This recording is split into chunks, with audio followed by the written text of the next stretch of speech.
I love the way that Shannon Sharp described, Lamar Jackson's performance by calling it outstanding, by calling it a spectacular, because that's really what it was, especially from an arm standpoint. He always gets that one unfair criticism. Oh, he can't throw the football. Can he throw the football, right? We know what he can do with his legs, but can he throw the football?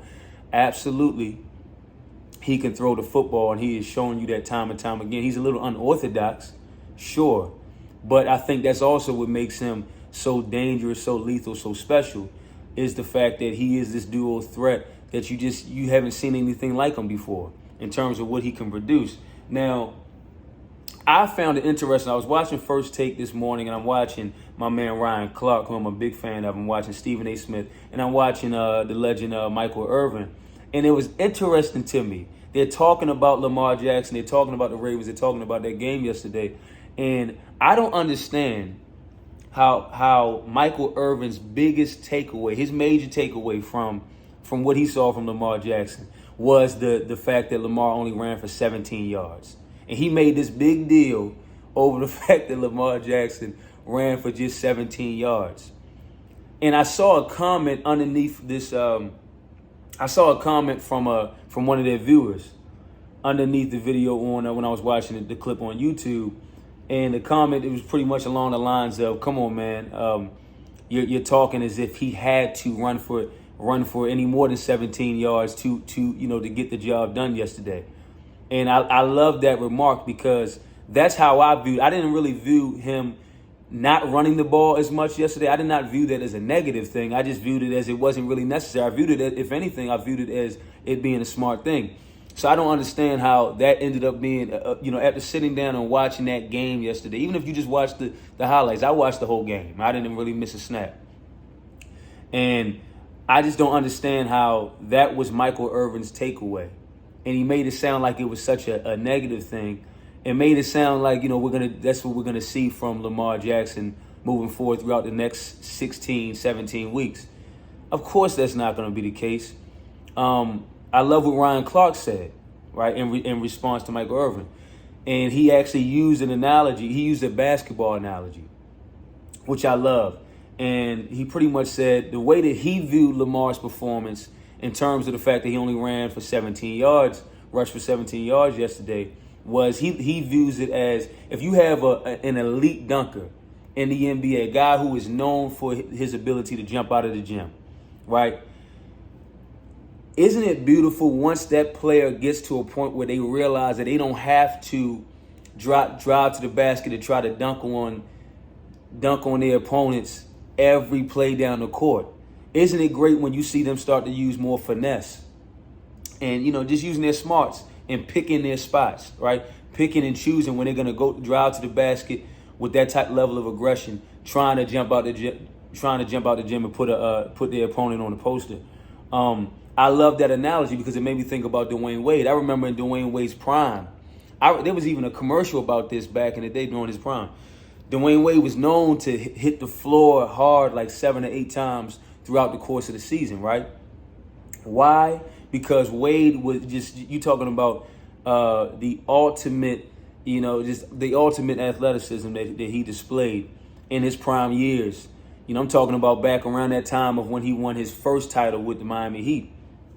And what I love, the transition that I love to see with Dwayne Wade was the fact that, yes, at one particular point he could have really got hurt badly, because you're watching these games and he's hitting the deck almost 10 times a game because he's driving to the basket with so much aggression and trying to jump out of the gym. But what happened? Now, it worked for him. He was very dominant. It worked for him. But what happened? Once LeBron James got to Miami, I started to see Dwayne Wade play differently. He was still dominant. He was still effective, right? He was still a major piece to that puzzle and a major reason as to why they won two out of 4 championships in that 4 years that him, LeBron, and Bosh were together. But what did you start to see Wade do? He changed the way he played, right? He was still getting to the basket. He was still using that athleticism, but he was using more finesse. You saw him using more finesse. He did not have to dunk everything. I can say the same thing for LeBron James. I remember a time where he was dunking the ball. He was dunking the basketball all the time, throughout the course of a game. But it got to the point where he does not always have to do that. Sometimes you can go and just lay it up high off the glass like you would see a Kyrie Irving do. Sometimes you can just lay it right up over your opponent. You can go for the floater. You can, put your back to the basket. Fade away jumpers. You can take more outside jump shots. You can do those things and just kind of change the way that you play. So, because like going back to the Lamar Jackson situation, that's why I love that Ryan Clark used the example of basketball.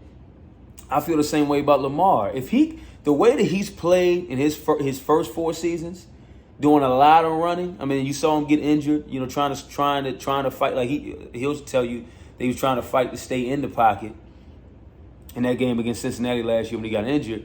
But just looking at the way he's played, if Lamar Jackson tried to do that for the next 4 or 5 years, I do think that it would cause more harm to him because it would be a lot more taxing on his body.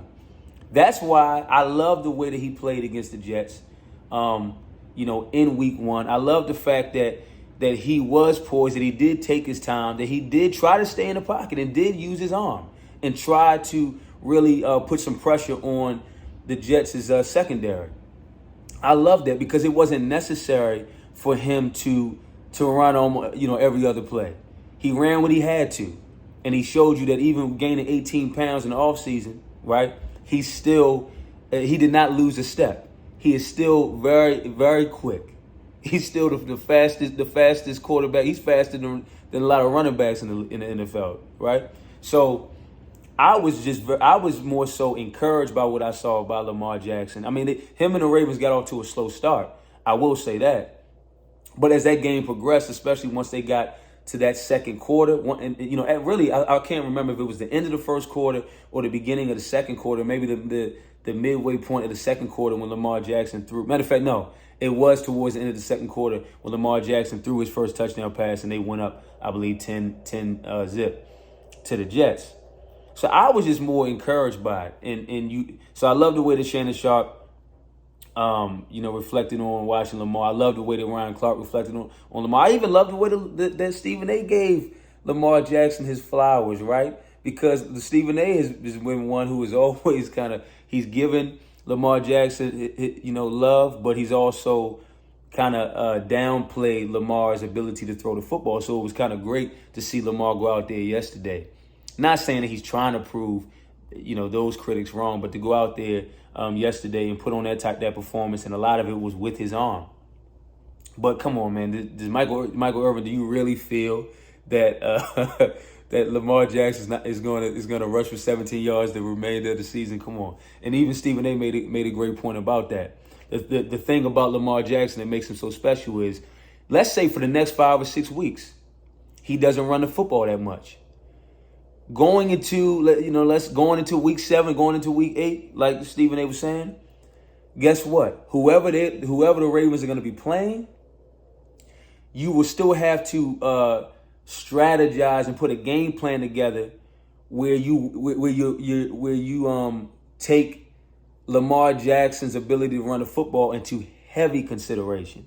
And it might still be the first thing that you prepare for when we're talking about specifically, Lamar Jackson, what he's going to bring to the table offensively, because that's the thing about a guy like him.